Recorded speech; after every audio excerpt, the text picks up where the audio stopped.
Hello everyone, good morning. Hope you all are fine. I am Kalani Trivedi, continuing the lecture of SIBCom M4, that is of Business Communication. We completed 4 units and now we are at the 5th unit, that is practical letter writing, collection letters. Collection letters એટલે શું આપણે કાલે જોયું? Money collection. Collection શેનું હોય? પૈસાનું. બે પ્રકારે કલેક્શન લેટર લખાય છે, get the money and written the customers goodwill. પૈસા પણ મેળવી લો પાછા અને કસ્ટમર પણ હાથમાંથી ન જવા જોઈએ. કઈ રીતે કસ્ટમરને હેન્ડલ કરવા, કઈ રીતે મની કલેક્ટ કરવું, એની સિરીઝ છે. કીધું letters of collection letters are written in series, શ્રેણીમાં લખાય છે. This allows writer to increase pressure gradually. સિરીઝમાં એ શું કરે છે તો કે ધીમે ધીમે પ્રેશર આપે છે. પહેલાં શાંતિથી, પછી ધીમેથી, પછી થોડુંક કડકથી, પછી થોડુંક કડક, ને પછી આટલા રિમાઇન્ડર્સમાં જવાબ ના આપે તો પછી કડક પગલાં લેવાનું reminder. There is a no fun taking direct resource to legal action. સીધું લીગલ એક્શન લેવાનું નહીં.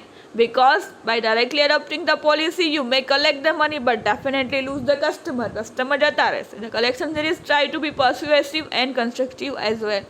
સમજાવીને અને થોડું બટર પોલિશ કરીને પણ પૈસા આપણે લેવાના છે કસ્ટમર પાસેથી. કઈ રીતે અલગ અલગ રિમાઇન્ડર્સ આપીને પૈસા મેળવવાના છે આપણે કાલે જોયું. Reminder stage 1 and 2, first and second રિમાઇન્ડરમાં શું હોય છે તો આપણે જોયું. At this stage it is presumed that the customer has failed to pay off the bill through oversight of a goodfulness. ધ્યાન બહાર નીકળી ગયું હોય કે ભૂલી ગયા હોય, એના લીધે પહેલા રિમાઇન્ડરમાં એવું જ રાખવાનું કે ધ્યાન બહાર રહી ગયું હશે અથવા તો ભૂલી ગયા હશે. Second, third, fourth, fifth attack, entire series of collection letter is divided into 3 stages. Further divided into 7 reminders. 7 reminder આપવાના છે. પહેલામાં, બીજામાં ભૂલાઈ જવું, ધ્યાન બહાર રહેવું, એવું કરવાનું છે. થર્ડ, ફોર્થ, ફિફ્થમાં these reminders differ from one another on account their tone, language and content. ત્રીજું, ચોથું અને પાંચમું છે ધીમે પ્રેશરાઇઝ કરે છે. એના ટોન અને લેંગ્વેજ અને કન્ટેન્ટ પણ અલગ અલગ છે. First stage includes 2 reminders written in a very polite manner. પહેલા સ્ટેજમાં 2 રિમાઇન્ડર આપ્યા, ફર્સ્ટ અને સેકન્ડ, વેરી પોલાઇટ, વિનમ્રતાથી. They make casual reference the payment that is due. Casually ધીમેથી યાદ કરાવું, શાંતિથી કે ભાઈ તમારા પેમેન્ટ બાકી છે. Second stage is represent by the reminders, 3 reminders, namely third reminder, fourth reminder and fifth reminder. જે સેકન્ડ સ્ટેજ છે એમાં 3 રિમાઇન્ડર આવે છે, થર્ડ, ફોર્થ અને ફિફ્થ. કઈ રીતે થર્ડ, ફોર્થ અને ફિફ્થ રિમાઇન્ડર આપવાનું? Time, refer to the amount due and the time since it has been due. કેટલા સમયથી બાકી છે. refer to your past reminders, એના પહેલાં કેટલા રિમાઇન્ડર આપેલા તમે. refer to the terms of credit privilege, કઈ શરતોને આધીન તમે એને આપ્યું છે. make an appeal to the debtor sense of credit, reputation, pride, fair play, કે તમારી રેપ્યુટેશન સારી છે, માર્કેટમાં, અને તમે આવી રીતે ભૂલી ગયા છો, ધ્યાન બહાર રહી ગયું છે, 2 વાર આપ્યા છતાં તમે પૈસા નથી આપ્યા, તો અમે બિલની કોપી મોકલીએ છીએ, તમે પૈસા આપી દેજો. Fifth is the importance of credit reputation to be successful businessman. Successful businessman બનવા માટે તમારી રેપ્યુટેશન સારી હોવી ખૂબ જરૂરી છે. તમારી પણ સારી જ છે, પરંતુ તમારા પૈસા બાકી છે. State the problem faced by you due to non payment. શું કામ એને પૈસા નથી આપતા એનું કારણ બતાવો. Inquire whether the debtor passing through any problem, એને કોઈ પ્રોબ્લેમ છે તો એનું સોલ્વ કરવા માટે પૂછો. Offer to accept the payment on easy installments, also suggest to return the goods that remain unsold. Offer કરો કે ભાઈ એવું હોય તો તમે પેમેન્ટ ઇન્સ્ટોલમેન્ટમાં આપો, અને વસ્તુ વેચાઈ ન હોય તો પાછી આપો. ડિમાન્ડ પ્રોમ્પ્ટ પેમેન્ટ, બસ પેમેન્ટ પૂરું આપો. Hence for drafting last reminder. Last રિમાઇન્ડરમાં થર્ડ સ્ટેજમાં શું આવશે? વોર્નિંગ થ્રેટ સ્ટેજ, ધમકી. 6th and 7th reminder refer to step taken by you. Past reminder કે કેટલા રિમાઇન્ડર આપ્યા છે. Say that all your humble efforts, તમે રિક્વેસ્ટ કરી, રિમાઇન્ડર આપ્યું, ઓફર કરી, તો પણ તમે કંઈ જવાબ ના આપ્યો. Make a request to the debtor to pay off the bill immediately in order to avoid consequences of legal action. છેલ્લી વાર કહીએ છીએ કે જો તમે જવાબ આપો ને કે પેમેન્ટ નહીં આપો તો અમે લીગલ એક્શન લેવા પ્રેરાશું. Give the definite time limit within which you want the payment to be made. 15 દિવસ આપીએ છીએ. જો પૈસા ના આપ્યા તો અમે legal action લેશું. Explain the course of action that you propose to take if the payment is not received in the given time limit. 15 દિવસ આપ્યું છે, એમાં જો પેમેન્ટ ન કર્યું કે જવાબ ના આપ્યો તો અમે લીગલ એક્શન લઈશું. First reminder, reminding the debtor settle the overdue account. જે પૈસા બાકી પડ્યા છે ભરવાના એના માટેનું ફર્સ્ટ રિમાઇન્ડર. એમ્પસ પમા બ્રધર્સ, ચાલ road, Darwar, May 10, 2017. Ms. Gupta and Co. Connaught Place, New Delhi. Yes sir, respected sir. જે રીતે એડ્રેસ છે, ટાઇટલ છે, રિસ્પેક્ટેડ સર સુધી બધું બરાબર છે. અવર બિલ નંબર, કેમ કે આપણે પૈસા લેવાના છે એટલે bill number of February 20, 2017. Probably it's just an oversight. કદાચ તમારા ધ્યાનમાં રહી ગયું હોય on your part. Our records show that you have a balance of 20,000 due with us. તમારે 20,000નું પેમેન્ટ બાકી છે.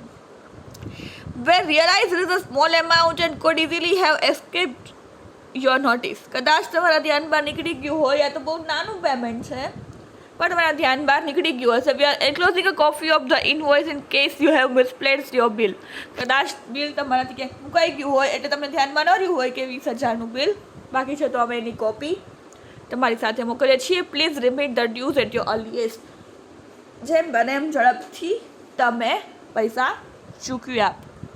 Yours faithfully for MS Verma brothers, signature done by JD Verma, a partner. Enclose એટલે એની સાથે શું જોડ્યું છે? Copy of a bill. Second reminder, asking the debtor to settle the overdue account. MS Wadia and co, Nehru Market, Surat, February 20, 2017. MS Shah and Sons, Gandhi Road, Bhavnagar. Respected sir, સાંજનું same title, address, સામેવાનું address, respected sir અને subject. Our bill number A3705 of November 5, 2017. We refer to a letter of February 5 reminding that your account has been due for the last 3 months.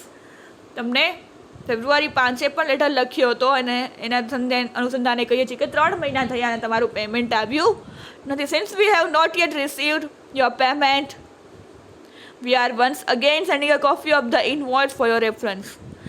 3 મહિના થઈ ગયા છતાં તમે કાંઈ payment કર્યું નથી એટલે રેફરન્સ માટે અમે આ બિલની કોપી મોકલીએ છીએ. Please send us a check towards payment of the outstanding bill. If you have send the check, please regard this letter.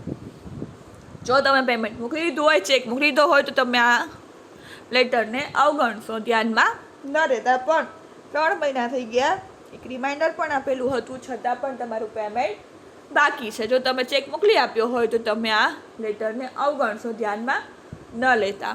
Yours faithfully, MS Wadia and Co. Signature done by Rishin Bakshi, Manager Accounts. Enclose એટલે કે બિડાણ, a copy of a invoice એટલે bill. Third reminder, હવે ત્રીજું reminder કે હું પહેલું ને બીજું પોલાઇટ વેમાં હવે નમ્રતાથી વાત કરી. હવે થર્ડમાં શું છે? Appeal to debtor sense of credit reputation. Third એટલે કે રેપ્યુટેશનની વાત કરવાની છે. Sim Wadia and Co. Nehru Market, Surat, March 10, 2017. MS Shah and Sons, Gandhi Road, Bhavnagar. Respected sir, our bill number 83705 of November 5, 2007. We refer to our earlier reminders number 361 and 487 dated February 5 and February 20 respectively, requesting you to bring your account up to date. બે reminder આપ્યા હતા ફેબ્રુઆરી 5 અને ફેબ્રુઆરી 20, જેમાં request કરી કે તમારું payment બાકી છે. વી આર મચ સરપ્રાઇઝડ, અમને સરપ્રાઇઝ થઈ છે કે we have neither receive any reply nor payment from your side. આ યાદ રાખવાનું છે વાક્ય, that we are surprised that we have neither received any reply nor payment. Neither reply nor payment from your account has been overdue since last November. નવેમ્બરથી તમારું account એમને પડ્યું છે, બાકી પડ્યા છે પૈસા. This delay in payment has put us in a very difficult situation as we too have to fulfill certain financial commitments. અમારે પણ પૈસા જોઈએ છે, અમારે પણ ક્યાંક પેમેન્ટ કરવાનું છે, અમે પણ ક્યાંક ફાઇનાન્શિયલ કમિટમેન્ટ કરેલી છે કે ભાઈ અમે તમને પૈસા આપું, તમે અમને ના આપો તો અમે બીજે ક્યાં સેટલમેન્ટ કરીએ. As an experience businessman you ought to know the importance of credit reputation in the market. માર્કેટમાં રેપ્યુટેશન માટે તમારું પેમેન્ટ ક્લિયર હોવું જોઈએ. તમારી રેપ્યુટેશન પણ ખરાબ થાય છે આના લીધે. We believe that your credit reputation is more important than a more amount of ₹20,000 you owe us. તમારી રેપ્યુટેશન એટલી બધી વધારે છે જેના જ્યારે તમારું પેમેન્ટ સાવ નાની રકમ છે 20 જ.